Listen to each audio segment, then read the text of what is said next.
ეს არის დღის არხი რადიო იმედზე ნინი ხუგაშვილთან ერთად დღემშვიდობის მოგესალმებით, ეს არის რადიო იმედი, მე ვარ ნინი ხუგაშვილი და დღის არხი. ეს არის თქვათ სტუმრის ბლოგი, სადაც ჩვენ ვისაუბრებთ გარემოს დაცვის პრობლემებზე და დედაქალაქის გამწვანების პროექტის შესახებ. დღევანდელი მთავარი სასაუბრო თემა სწორედ ეს გახლავთ და ამისით გარემოს დაცვის საქალაქო სამსახურის უფროსი გიგაშვილი მოვიწვიეთ სტუმრად. მოგესალმებით ბატონო გიგა, მადლობა რომ იღებთ გადაცემაში მონაწილეობას. მოგესალმებით, მივესალმებით თქვენს მენელს და მადლობას გადაგიხდით მოწვევისათვის. დედაქალაქი მასთან დაკავშირებული ეკოლოგიური პრობლემები, გამწვანება, ჰაერის დაბინძურება, საკითხები, რომელიც ნებისმიერი ჩვენგანისთვის, განსაკუთრებით დედაქალაქად მაცხოვრებლებისთვის არის ძალიან დიდი პრობლემა და რომელზეც ვსჯელობთ მუდმივად ყველა ტიპის საზოგადოებაში, ალბათ ყველა ტიპის სოციალურ, თქვათ, ჯგუფში. საინტერესოა რა პრობლემებს ხედავს თავად ამ სამსახურის უფროსი, რა არის ის ძირითადი საკითხები, რომელიც თვლით რომ არის დედაქალაქისთვის გამოწვევა და შემდგომ უკვე ჩავშალოთ თემები, რომელზედაც მუშაობს ამ ეტაპზე მერია. რა არის ძირითადი გამოწვევები და პრობლემები თქვენი შეფასებით თქვათ ჩვენ დედაქალაქისთვის დღეს.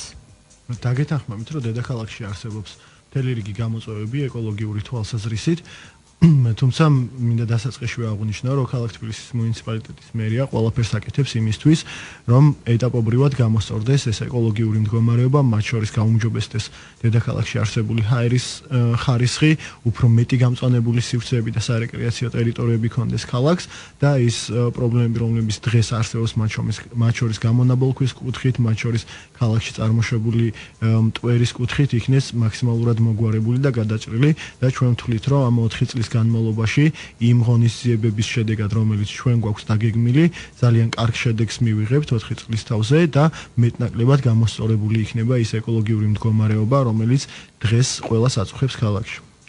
ჩვენ ამ მიმართულებით შეგვიძლია ვისაუბროთ თემაზე. თბილისის მერიამ საქართველოს პარლამენტის მხარდაჭერით უკვე მოამზადა კანონპროექტი, რომელიც ჰაერის დაბინძურების მიმართულებით სანქციების გამკაცრებასაც ითვალისწინებს. ამის შესახებ ვისაუბროთ მთავრობის ხდომაზე კახიკალაძემ.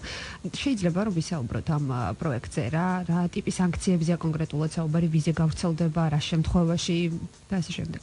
მოგეხსენებათ, რომ ატმოსფერული ჰაერის დაბინძურების რამდენიმე წყარო არსებობს. ეს არის მათ შორის გამონაბოლქვი, ასევე ჰაერში წარმოშობილი მტვრის ნაწილაკები. გამონაბოლქვთან მიმართებაში თქვენ იცით, რომ დედაქალაქის მერის გაცხადებული პოლიტიკაა, რომ ის მუნიციპალური ავტოპარკი, რომელიც დღეს არსებობს, მთლიანად უნდა იქნას შანაცვლებული და ეკოლოგიურად სუფთა სატრანსპორტო საშუალებები უნდა მოძრაობდეს ქალაქში. ამას ემატება ასევე მთავრობის ცენტრალურ დონეზე მიღებული რეგულაციები, რომლებიც 2019 წლიდან სრულად ამოქმედდება და ტექნიკურ დათვალიერებას დაექვემდებარება ყველა სატრანსპორტო საშუალება, რაც მნიშვნელოვნად გააუმჯობესებს ერთის მხრივ ჰაერის ხარისხს, თუმცა ჩვენ გვაქვს ასევე მეორე პრობლემა, რაზეც თქვენ საუბრობდით და რაზეც ბატონმა მერმა განაცხადა მთავრობის ხდომაზე, ეს არის მტვრის ნაწილაკების არსებობა ჰაერში, რომელიც წარმოშობის რამდენიმე წყარო არსებობს.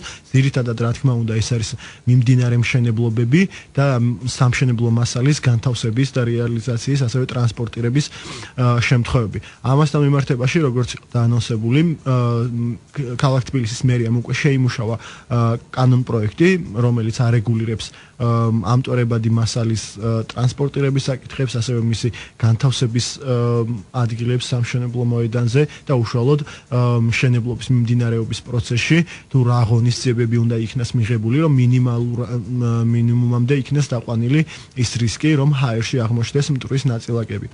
კონკრეტულად თქვა შეგვიძლია რაღაცა ვისაუბროთ შემთხვევებზე, თუ ეს არის ინდივიდუალურად თქვა გასათვალისწინებელი ამბავი. მე შემიძლია ძირითადი მიმართულებები გითხრათ კანონპროექტის და აქვე მინდა ვთქვა, რომ ამ კანონპროექტთან მიმართებაში ჩვენ პარლამენტთან უკვე დავიწყეთ მუშაობა და განვიხილავთ კანონპროექტს და დიდი იმედი გვაქვს, რომ საშემოდგომო სესიაზე მივიღებთ ამ კანონპროექტს, რომელიც მომავალი წლიდან ამოქმედება.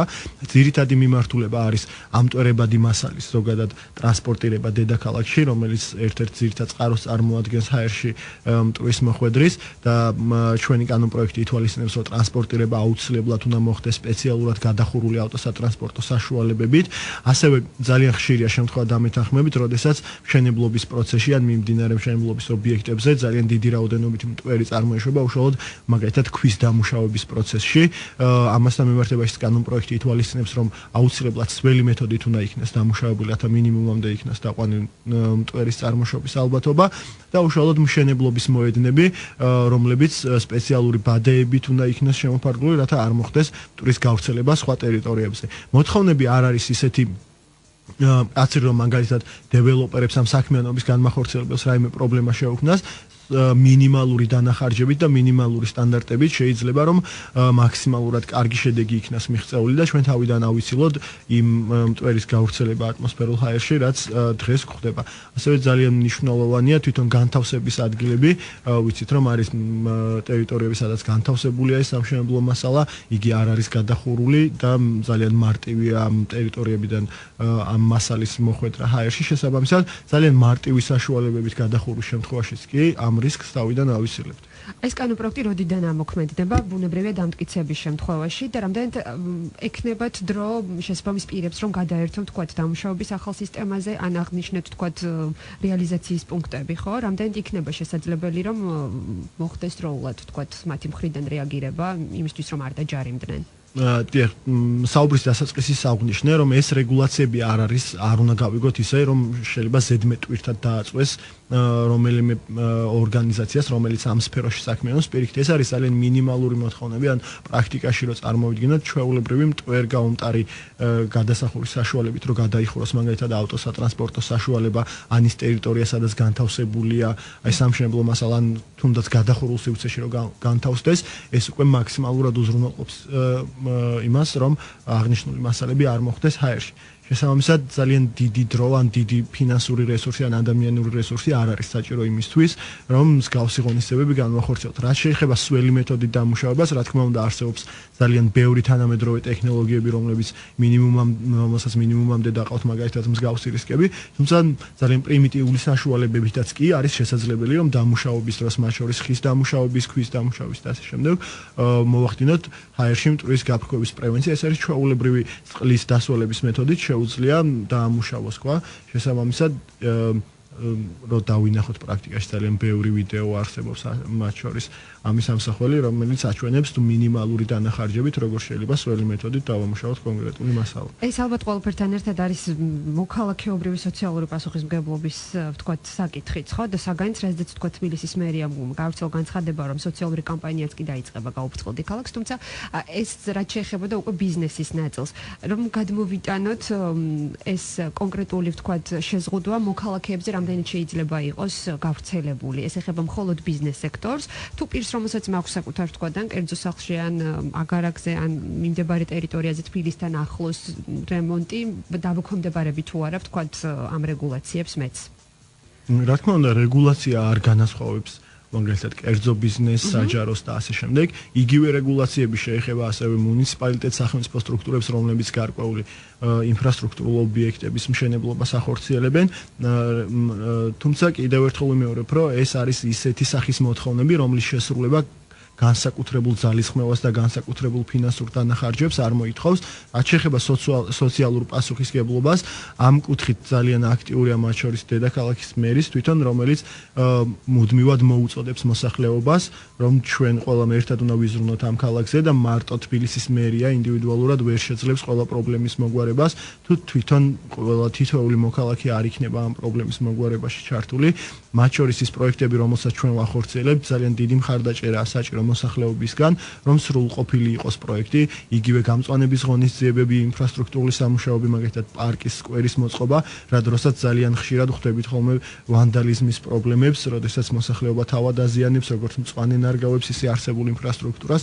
შესაბამისად მოსახლეობის შართულობა და მოსახლეობის ცნობიერების ამაღლება ამ კუთხით ერთ-ერთი მთავარი გამოწვევაა და მთავარი მიმართულებაა ჩვენი და ჩვენ ყველა პროექტში ვცდილობთ რომ მაქსიმალურად ჩავაბათ თითოეული ადამიანი რომელიც ფიქრობს რომ ქალაქს სჭირდება ზრუნვა და ჩვენ შეგვიძლია რომ ერთად ვიზრუნოთ ქალაქს.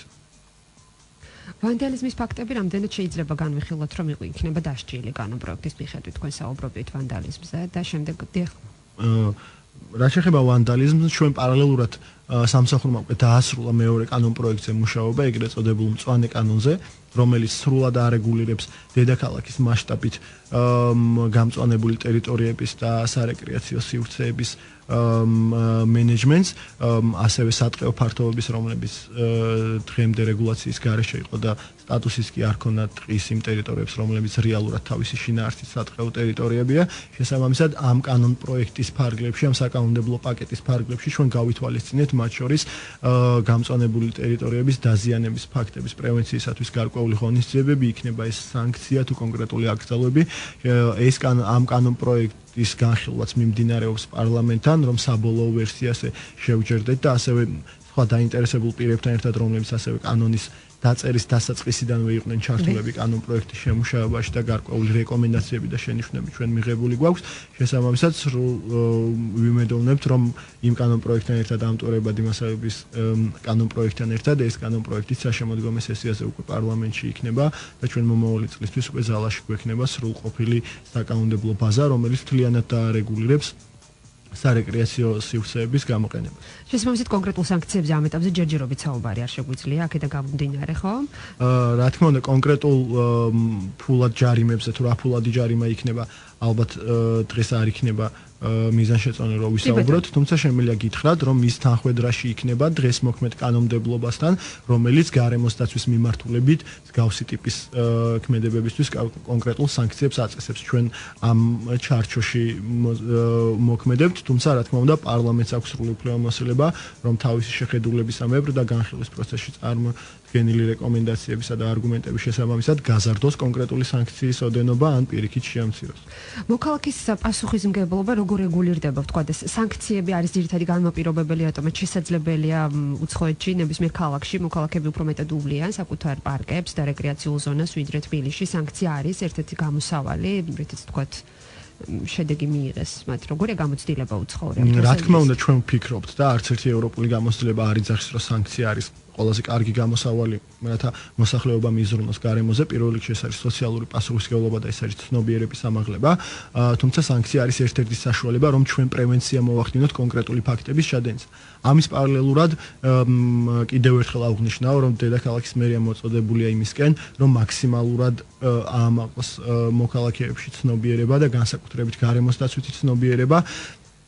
ამ კუთხით ჩვენ ძალიან ბევრი აქცია გვაქვს დაგეგმილი და ძალიან ბევრი ღონისძიება ჩავატარეთ, მათ შორის დონორ ორგანიზაციებთან ერთად, რომელიც დღესაც მიმდინარეობს. ანუ ჩვენ ყველა 10-ვე რაიონში ვატარებთ შეხვედრებს მოსახლეობასთან, რომლებსაც უხსნით ჩვენი პროექტების შესახებ, იმ რეგულაციების შესახებ, რომელიც არსებობს, იმ შესაძლებლობის შესახებ, რა მაგალითად რა მექანიზმები არსებობს, რომ მოქალაქეები უშუალოდ ჩაერთნონ როგორც დაგეგმვის პროცესში, ისე განხორციელების პროცესში და ეს ღონისძიებები კომპლექსურად იძლევა იმის საშუალებას, რომ ჩვენ უფრო მეტი ინფორმაცია მივაწოდოთ მოსახლეობას და ამ ინფორმაციაზე დაყრდნობით მიიღოს თავად მოსახლეობამ გადაწყვეტილება, თუ როგორ უნდა მოუაროს თავის ტერიტორიას, განსაკუთრებით იმ ტერიტორიას, რომელ სივრცეში იგი ცხოვრობს. შესაბამისად, სანქციები კიდევ ერთხელ გამეორდები, რომ არ არის რა თქმა უნდა ცნობიერების ამაღლების ღონისძიება, ეს უფრო მეტწილად პრევენციულ ხასიათს ატარებს, რაც შეეხება ცნობიერების ამაღლებას ამასთან დაკავშირებით. კი ბატონო, უშუალოდ რა ღონისძიებებია მიმდინარე და რა იგეგმება გამწვანების, ვთქვათ, აღმოსაფხრულად პრობლემებისა, ამ მიმართულებით რეკლამის შემდეგ ვისაუბროთ, თუმცა მანამდე მინდა აუცილებლად კითხოთ, მახსენდება ინიციატივა, რომელიც ავტოსადგომების, ხო, ეგრეთ წოდებული გარაჟების ნაცვლად პარკების გაშენებას უკავშირდებოდა. იყო გამოხმაურება, თქვენ რა ინფორმაცია გაქვთ? დიახ, რამდენი იმუშავა ამ ინიციატივა? იმუშავა რა თქმა უნდა, იმიტომ რომ მოსახლეობა თვითონ მიხვდა, რომ რაც უფრო მეტი სარეკრეაციო სივრცე იქნება, რაც უფრო მეტი გამწვანებული ტერიტორია იქნება, მათი საცხოვრებელი პირობებისთვის უკეთესია, ვიდრე ის რომ მანქანა მაგალითად ისეთ ტერიტორიაზე გააჩერო, სადაც წვიმა არ მოხდება მანქანას. არის უკვე პრეცედენტი, თქვა და დიახ, პრეცედენტი არის, გამგეობები საკმაოდ აქტიურად მუშაობენ ამ მიმართულებით და დაწყებულია ბევრ ტერიტორიაზე უკვე ამ ავტოფარიხების დემონტაჟი და ამ ტერიტორიებზე ჩვენი დახმარებით და თავისი რესურსით გამგეობა აპირებს გამწვანების ღონისძიებებს და ამ პროექტზეც მოგახსენებთ უფრო დეტალურად, რომელიც უკვე დაგეგმვის პროცესშია. კი ბატონო, ამის შესახებ ვისაუბროთ სულ რამდენიმე წუთში, მოკლედ სარეკლამო ჭრის შემდეგ. დღეს გარემოს დაცვის საქალაქო სამსახურის უფროსი გიგა გიგაშვილი გსტუმრობს. მადლობა ყურადღებისთვის. ეს არის დღის არხი რადიო იმედზე. ნინი ხუგაშვილთან ერთად. დღეს არხი ღია ეთერში განაგრძობს მუშაობას, თქვენ უსმენთ რადიო იმედს. დღეს საუბრობთ გარემოს დაცვის პრობლემებზე დედაქალაქში და დედაქალაქის გამწვანების პროექტის შესახებ და სტუმარიც გახლავთ გიგა გიგაშვილი, გარემოს დაცვის საქალაქო სამსახურის უფროსი. მოგესალმებით კიდევ ერთხელ ბატონ გიგა, კიდევ ერთხელ მადლობა რომ გსტუმრობთ. რაც შეეხება თემას, ჩვენ გაცემის პირველ ნაწილში საკმაოდ ვრცლად ვისაუბრეთ მოქალაქეების ჩართულობაზე და სოციალურად ვთქვათ პასუხისმგებლობაზე ამ მიმართულებით. ამ ნაწილში როგორია ვთქვათ მერიის პასუხისმგებლობა მოქალაქეების მიმართ, რას აკეთებთ კონკრეტულად, რა ღონისძიებები ტარდება, როგორია გამწვანების პოლიტიკა ჩვენთვის, რა არის მიზანი ამ შემთხვევაში და რამდენად ბევრი შეკითხვა ერთდროულად დაგისვით, მაგრამ ეს არის ბლოგი, სადაც მინდა მაქსიმალურად ამოვწუროთ ამ თემაზე საუბარი. და ასე მახსენდება პერიოდი, როდესაც უკვე დარგული ხეების, ნარგავების, უпростоრად გამხმარი ფოტოების, აფრიალების, მოწმეებიც ვიყავით ხოლმე. რამდენად შეიძლება ვისაუბროთ იმაზე, რომ ეს იყო პრეცედენტი, რომელიც ნაკლებად შეიძლება განმეორდეს, ანუ რა შეცვალეთ დაგეგმარებაში, სტრატეგიაში ამ მიმართულებით. მე ვფიქრობ, რომ უმჯობესი იქნება ვისაუბროთ იმ პროექტებზე, რომელსაც ჩვენ ვახორციელებთ, თუმცა მინდა პატარა შესავალი გავაკეთო იმ რეფორმასთან დაკავშირებით, რომელიც მუნიციპალიტეტის მერიამ განახორციელა და ამ რეფორმის პირველი შედეგები ჩვენ უკვე განხორციელებულ პროექტებში გვაქვს. კი ბატონო. პირველად ჩატარდა ძირეული რეფორმა ზოგადად გარემოს დაცვის მიმართულებით მერიაში, მათ შორის სტრუქტურული რეფორმა, ადმინისტრაციული რეფორმა, რაც გულისხმობდა თვისობრივად ახალი სამსახურის ჩამოყალიბებას, რომელიც უფრო მეტად იქნება ორიენტირებული გარემოს დაცვაზე და მხოლოდ რაღაც ინფრასტრუქტურულ პროექტებზე ან კონკრეტული გამწვანების ღონისძიებაზე არ იქნება ორიენტირებული. შესაბამისად, სამსახურმა შეიძინა უამრავი ახალი ფუნქცია გარემოს დაცვის მიმართულებით, რომელიც აქამდე არ გააჩნდა. თუმცა ერთ-ერთი ძირითადი მიმართულება, რა თქმა უნდა, ისევ არის გარემოს დაცვის სამსახურის ქალაქის გამწვანებაზე ზრუნვა, რაც პირდაპირ კავშირშია და პირდაპირ განაპირობებს იმ ეკოლოგიურ მდგომარეობას, რომელიც უნდა შეიქმნას ქალაქში. ამ მიმართულებით ჩვენ ძალიან მნიშვნელოვანი რეფორმა გავატარეთ ის, რომ ჩვენ შევიმუშავეთ სტანდარტი, თუ რა სტანდარტით უნდა ვითარდებოდეს ზოგადად ქალაქის გამწვანება, ვინაიდან მოგეხსენებათ, ეს არის ურბანული სივრცე და ეს არ არის სატყეო ფართობები და სატყეო ტერიტორიები, სადაც სრულიად განსხვავებული მიდგომები და სტანდარტები არსებობს ზოგადად ტყის კვლავწარმოების, გაშენების და ასე შემდეგ. შესაბამისად, პირველი ნაბიჯი, რომელიც ჩვენ გადავდგით, იყო სპეციალისტებთან, მეცნიერებთან და ასევე დაინტერესებულ პირებთან ერთად მათი რეკომენდაციები და კონსულტაციები ჩვენ შევიმუშავეთ თბილისის კლიმატური პირობებისათვის და თბილისის არქიტექტურისათვის შესაბამისი ხემცენარეების სია და პარამეტრები იმ ხემცენარეების, რომელიც ურბანულ სივრცეში უნდა ირგვებოდეს.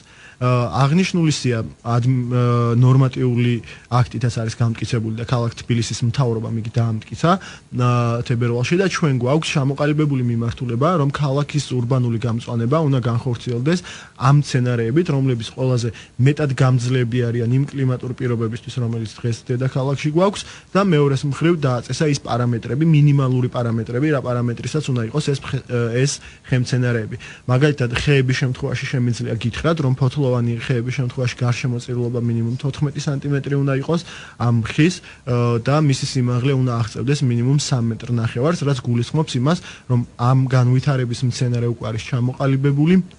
გარკვეული წლები აქვს მას უკვე გატარებული სანერგე მეურნეობაში, გამოზრდილია და იგი უფრო მეტად ადაპტირებს ქალაქის გარემოსათვის და უფრო მეტ ეფექტს იძლევა მათ შორის ეკოლოგიური მდგომარეობის გაუმჯობესებისთვის, ჰაერის გაფილტრისთვის და ასე შემდეგ. ანუ ეს შეიძლება განვიხილოთ ერთ-ერთ გარანტორად, რის გამოც თქვათ ნაკლები იქნება გამხმარი ენერგიების ხილვის შესაძლებლობა, ხო? რა თქმა უნდა, ძალიან მნიშვნელოვანია გამწვანების შემდგომ მისი მოვლაპატრონობის ღონისძიებები. ამ მიმართულებითაც ძალიან დიდი რეფორმა გატარდა დედაქალაქის მუნიციპალიტეტში. წინა წლებში მოგეხსენებათ, რომ ამას უშუალოდ კონტრაქტორი კომპანიები ახორციელებდნენ და დედაქალაქს არ ქონდა შესაძლებლობა, რომ თვითონ ეძღვნა გამწვანებულ ტერიტორიაზე. ჩვენ გადავწყვიტეთ, რომ ჩვენ თავზე აგვიღო ეს ყველაფერი და სწორედ აქედან გამომდინარე დედაქალაქის მერიამ დააფუძნა შპს ეკოსერვის ჯგუფი, რომელიც პასუხისგებელია მთლიანად ქალაქში არსებული გამწვანების მოვლაპატრონობაზე და მე შემიძლია განვაცხადო, რომ საკმაოდ თვალსაჩინოა ის განსხვავება, რა განსხვავებაც დღეს გვაქვს დედაქალაქში, ის მოვლილი ტერიტორიები, რომელსაც ეკოსერვის ჯგუფი უვლის, თვალსაჩინოა თუ რა ხარისხის მოვლასთან გვაქვს საქმე, მათ შორის ვიზუალური თვალსაზრისითაც და რა თქმა უნდა მცენარეების გახარების კუთხითაც. თუმცა ეს არ ნიშნავს იმას, რომ კონტრაქტორი კომპანია, რომელიც უშუალოდ ახორციელებს სამუშაოებს, თლიანად თავისუფლდება პასუხისგებლობისგან. ჩვენ ვითხოვთ, რომ 1 წლის განმავლობაში მან უზრუნველყოს მოვლაპატრონება, რათა ჩვენ სრულად 100%-იანი გახარებული ენერგია ჩავიბაროთ და შემდგომ გახარებული ენერგიის მოვლაპატრონება გადავიბაროთ უკვე ჩვენ. კი ბატონო, რა არის ის ახალი ლოკაციები, ტერიტორია, რომელიც გამწვანების სტადიაშია ახლა? რაც შეეხება იმ შედეგს, რაზეც ვისაუბრეთ, თუ რა შედეგი მოიტანა ამ რეფორმამ. ამ რეფორმამ მოიტანა ის შედეგი, რომ დედაქალაქის მასშტაბით წლის ბოლომდე დაირღვება 6000 ამ პარამეტრის ხე და შემიძლია გითხრათ, რომ გარშემოწირულობა მათ შორის სიმაღლე უფრო მეტიც არის იმ მინიმალურ სტანდარტებთან, რომელიც ჩვენ დავამტკიცეთ და ვფიქრობ, ვფიქრობ, რომ 6000 ახალი უკვე ზრდასრული ჩამოყალიბებული ხე, რომელსაც შეუძლია ძალიან მალე მოგვცეს ეფექტი და ძალიან მალე გამოასწოროს ის მდგომარეობა, რომელიც იმ კონკრეტულ მიკრორაიონში არის შექმნილი დაირგვება დედაქალაქში. ჩვენ მაქსიმალურად ვეცადეთ, რომ ტერიტორიების გადაგვენაწილებინა ისე, რომ მეტნაკლებად 10-ვე რაიონში თანაბრად მომხდარიყო მცენარეების გადანაწილება და მეორე მიმართულება 7000 ბუჩქი, მათ შორის დეკორატიული, ისეთივე როგორიც მაგალითად სააკაძის მოედანზე მოეწყო. დღამეში რომ უკვე რაღაცა ბაღი გაშენდა, ხო? დედაქალაქის მასშტაბით მოხდება მასობრივი გამწვანების ღონისძიებები. მოგეხსენებათ, რომ ჩვენ გაზაფხულზე მთლიანი რეაბილიტაცია ჩაუტარეთ რუსთაველის გამზირის გამწვანებას და სრულიად ახალი მცენარეები, მათ შორის დეკორატიული თვალსაზრისით ვფიქრობთ, რომ უფრო უკეთესია და მიმზიდველია როგორც დედაქალაქის მაცხოვრებლებისათვის, ტურისტებისათვის. ძალიან დიდი პროექტი გვაქვს ჭავჭავაძის გამზირზე დაგეგმილი და ეს სამუშაოები, მოსამზადებელი სამუშაოები ჭავჭავაძის გამზირზე უკვე დაწყებულია და თვის ბოლომდე სრულად დამთავრდება ჭავჭავაძის გამზირის რეაბილიტაცია და ის გამწვანებული თარგების განახლება, რომელიც დღეს გვაქვს. მნიშვნელოვანია ისიც, რომ როგორც სააკაძის მოედანზე ჩვენ ვაკეთებთ მთლიანი ინფრასტრუქტურის განახლებას, მათ შორის იქ ეწყობა ხელა თავიდან გამართული სარწყავის სისტემა, რომელიც ერთ-ერთი მთავარი წინაპირობაა მცენარეების გახარებისათვის. ჩვენ შეგვაქვს ნოყიერი ნიადაგი, რათა უფრო მეტად გაუადვილდეს მცენარეს ადაპტირება იმ კონკრეტულ ტერიტორიაზე და ეს ყველა ლოკაცია, რომელიც ჩვენ გვაქვს დაგეგმილი, ინფრასტრუქტურულად გამართული იქნება და მზად იქნება იმისთვის, რომ კონკრეტულ ტერიტორიაზე გავაშენოთ მცენარეები. ძალიან მნიშვნელოვანია ასევე გზაგამყოფების ეგრეთ წოდებული კუნძულების გამწვანება და ეს ერთ-ერთი სიახლეა დედაქალაქისათვის. წელს უკვე ჩვენ განვახორციელეთ 7 ტერიტორიაზე დაახლოებით 12000 კვადრატულ მეტრზე ფილების ჩანაცვლება გამწვანებით და თქვენ შეგიძლიათ ნახოთ, რომ ძალიან ბევრ ადგილზე უკვე ბალახი ამოსულია და ყოველ კვირა დაიგეგმება გამწვანების ღონისძიებები და გვექნება ჩვენ ზუსტად ისეთივე დაახლოებით ვიზუალის კუნძულები, როგორიც სააკაძის მოედანზე უკვე გვაქვს. ეს ტერიტორიები არის ბაგების დასაწყისი, ბაგების მიმდებარე ტერიტორიაზე არსებული კუნძულები, სადაც ასევე სრულდება სამუშაოები, გამწვანების სამუშაოები ძირითადად დასრულებულია. მცირე კორექტირებები ხორციელდება, ასევე გმირთა მოედანზე დამეთანხმები, სადაც ძალიან დიდი ტერიტორია იყო ფილებით დაფარული და მთლიანად გამწვანებული სივრცეა. დღეს მდგომარეობით ეს არის გუდვილის მიმდებარე ტერიტორია, სადაც 600-მდე მცენარე უკვე დაირგო და ეს ღონისძიებები პარალელურად კვლავ მიმდინარეობს. ეს არის ვაგზლის მოედანზე არსებული კუნძულით დააკვირდებოდით, რომელიც მთლიანად განახლებულია. ცინცაძე კარტოზიას ახალი ესტაკადის მშენებლობის პარალელურად ჩვენ ვაწყობთ დაახლოებით 2500 კვადრატულ მეტრს ახალ გამწვანებულ ტერიტორიას და როგორც გითხარით, ძალიან მასშტაბურია ეს ღონისძიებები და პარალელურად ასევე 6000 მცენარეზე, რომელზეც ვისაუბრე, რომელიც დარგვას განხორციელება წლის ბოლომდე, ძალიან ბევრი ტერიტორია არის არჩეული, მათ შორის ჯავახეთის, ვარკეთილის ტერიტორიაზე ჯავახეთის ქუჩის სრული განახლება და გამწვანება. დღეს მდგომარეობით ძალიან იშვიათად არის, როდესაც ხდება მწვანე ნარგავები ამ ტერიტორიაზე და ძალიან დიდი რაოდენობის მცენარეები დაირგვება. რა თქმა უნდა, ჩვენ არ ვიძახით, რომ ეს არის საკმარისი და მაგალითად საერთო ჯამში 13000 ხემცენარემდე არის საკმარისი იმისთვის, რომ გამოასწოროთ ის ეკოლოგიური მდგომარეობა, რომელიც არსებობს. თუმცა ვთვლით, რომ ერთ-ერთი წინ გადადგმული ნაბიჯია და მომავალ წელს და შემდგომ წლებში დაგეგმილი ღონისძიებები, რომლებიც თავისი მასშტაბით და თავისი მოცულობით ამ მოცულობაზე და მასშტაბზე ნაკლები არ იქნება. ყოველ წელს ჩვენ რა თქმა უნდა გავზრდით ამ მოცულობებსა და სამუშაოებს, ვთვლით, რომ საერთო ჯამში ძალიან კარგ შედეგს მოგვიტანს ერთის მხრივ ეკოლოგიური მდგომარეობის გაუმჯობესებით და მეორეს მხრივ ვიზუალური თვალსაზრისითაც, ვინაიდან დამეთანხმებით, რომ დედაქალაქი სულ უფრო ყოველწლიურად უფრო და უფრო მიმზიდველი ხდება უცხოელი ტურისტებისათვის და ჩვენ პარალელურად ვცდილობთ, რომ მათ შორის ვიზუალური მხარეც გამოასწოროთ დედაქალაქის გამწვანების კუთხით. რამდენი შეიძლება ვივარაუდოთ, რომ აი ამ ნაწილში ახალი პარკები შეემატება დედაქალაქს? რა თქმა უნდა, გეთანხმებით, რომ ახალი პარკების და განსაკუთრებით საქალაქო პარკების მშენებლობა ძალიან მნიშვნელოვანია, რომ ჩვენ დედაქალაქის მაცხოვრებლებს მოუწყოთ დასვენებისათვის მაქსიმალურად კომფორტული და ჯანსაღი გარემო. წელს მიმდინარეობს ორი ძალიან დიდი პროექტი, ეს არის გიგაშვილის პარკის რეაბილიტაცია, რომელიც ძალიან მიმზიდველია საბურთალოს მაცხოვრებლებისათვის. როგორც მოგეხსენებათ, ტერიტორიაზე საკმაოდ დიდი პრობლემები იყო, როგორც გამწვანების კუთხით, ასევე არსებული მოძველებული ინფრასტრუქტურის კუთხით. კუთხით, ხდება პარკის სრული განახლება და რაც ძალიან მნიშვნელოვანია, ხდება პარკის გამწვანების სრული რეაბილიტაცია. ტერიტორიაზე ჩვენ გვქონდა აღწერილი 430,000 გამხმარი ხე, რომლის სანიტარული ჭრა უკვე განხორციელდა და საკომპენსაციო რგვაც განვახორციელეთ. ჩვენ 2 კვირის წინ გვქონდა აქცია, რომლის ფარგლებში 150 ახალი ხე დაირგო და წლის ბოლომდე ამ ტერიტორიაზე დაირგვება კიდევ 350 ახალი ხემცენარი. ასევე გლდანის ტერიტორიაზე მე-6 მიკრორაიონში 2 ჰექტრამდე პარკის რეაბილიტაცია, რომელიც სავალალო მდგომარეობაში იყო და ფაქტობრივად იქ სრულად განადგურებული იყო გამწვანება. ამ ტერიტორიის სრული განახლება ხდება როგორც ინფრასტრუქტურულად, ასევე გამწვანების კუთხით და 450 ამ პარამეტრების ხე, რომელზეც ჩვენ უკვე ვისაუბრეთ, დაირგვება ამ ტერიტორიაზე და სრულად ახლიდან შეიქმნება ის გამწვანება, რომელიც ამ პარკს დაამშვენებს როგორც ვიზუალური თვალსაზრისით, ისე ძალიან სასიამოვნო იქნება დამსვენებლებისათვის. თორემ შევაჯამოთ ჩვენი დღევანდელი საუბარი, ვიდრე დაგმშვიდობებით, რა არის ის შედეგი, საითაც მივდივართ ამ კონკრეტული ნაბიჯებით და რამდენად არის გარანტია იმისა, რომ შესაბამისად გარემოს დაცვის პრობლემები იქნება მეტნაკლებად მოგვარებული.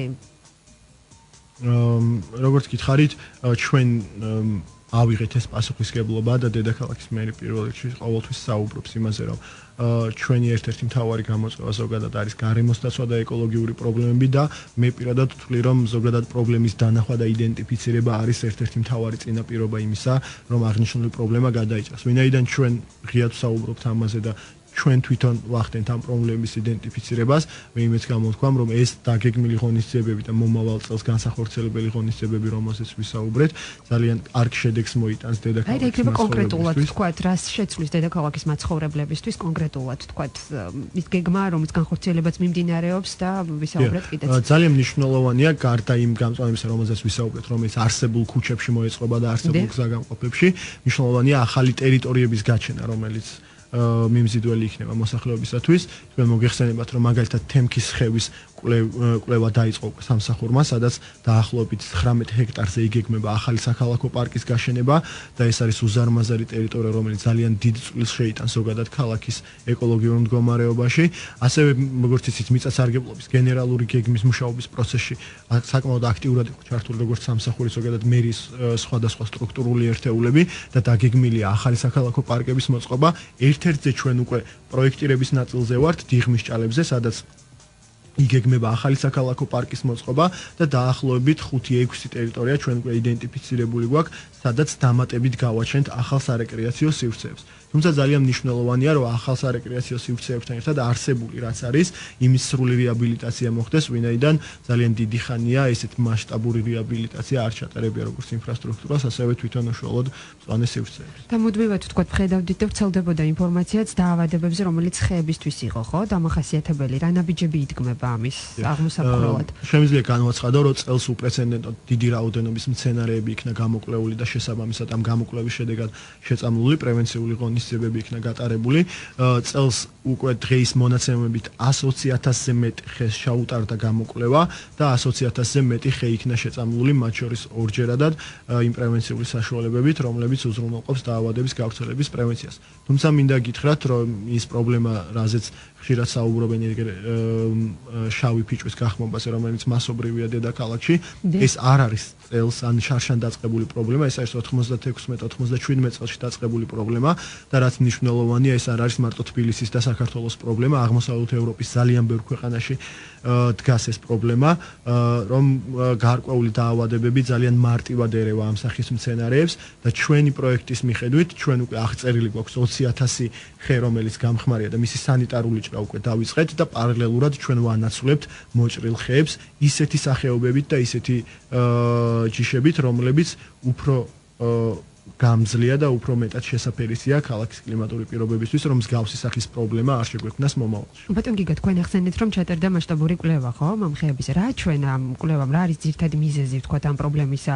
გასაგებია, რომ ვთქვათ, არ არის მხოლოდ თბილისისთვის და საქართველოსთვის ეს პრობლემა დამახასიათებელი, მაგრამ ზოგად მიზეზად რა იკვეთება? მოგახსენებთ, სხვა ხემცენარეებთან მიმართებაში ჩვენ რაიმე მასშტაბური პრობლემა არ გვაქვს, არის ჩვეულებრივი მიმდინარე პრობლემები, რომელსაც სანიტარული ღონისძიებების ფარგლებში შეწამვლის დროს გვარდება ეს პრობლემა და ხდება პრევენცია ერთის მხრივ გავრცელების და მეორეს მხრივ დაავადების და მსგავსახის პრობლემა მასშტაბური არ გვაქვს. ერთადერთი ეს არის ფიჭვებთან მიმართებაში, რომლის ერთ-ერთი ძირითადი მიზეზი არის ის, რომ ის არ არის მეტად შესაფერის ქალაქის პირობებისთვის და ის ხნოვანება და ამორტიზაციის პერიოდი, რომელსაც მას გააჩნია, უფრო მალე იწურება ასეთ პირობებში, ვიდრე ის ბუნებრივ გარემოში ამოიწურება და ვინაიდან ძირითადად ხელოვნურად გაშენებული კორომებია ის ტერიტორიები, სადაც შავი ფიჭვი არის გაშენებული და მოგეხსენებათ ეს განხორციელდა 50-იან წლებში, დაახლოებით 70 წელია უკვე აღნიშნული ხელმძენარეები ამ კლიმატურ პირობებში ცოცხლობენ და შესაბამისად ნებისმიერი სახის დაავადება, მათ შორის უმნიშვნელო სოკოვანი დაავადებაც კი შესაძლოა მომაკვდინებელი იყოს ამ სცენარისათვის. რომელია ეს ხელმძენარე, რომელიც დედაქალაქისთვის არის თქვათ ადაპტირებული და მარტივი იქნება მისი მოვლა, აქ ერთგვარი რეკომენდაციებიც რომ იყოს ჩვენი მსმენელებისთვის. ეს ინფორმაცია არის საჯარო, მოგეხსენებათ 50-ზე მეტი სახეობა ჩვენ დავამტკიცეთ, როგორც წიწვოვანი, ისე ფოთლოვანი ხეებისა, მათ შორის ფიჭვიც არის ზოგადად შესაფერის ქალაქის პირობებისთვის, თუმცა არის გარკვეული სახეობები, რომლებიც უფრო მეტად გამძლეები არის, მათ შორის ფიჭვის სახეობების. ეს ინფორმაცია როგორც დედაქალაქის მერიის ვებგვერდზე არის ხელმისაწვდომი, ასევე სამსახურის Facebook მისამართიც ხელმისაწვდომია ნებისმიერ დაინტერესებულ პირს შეუძლია ნახოს კონკრეტული სახეობები.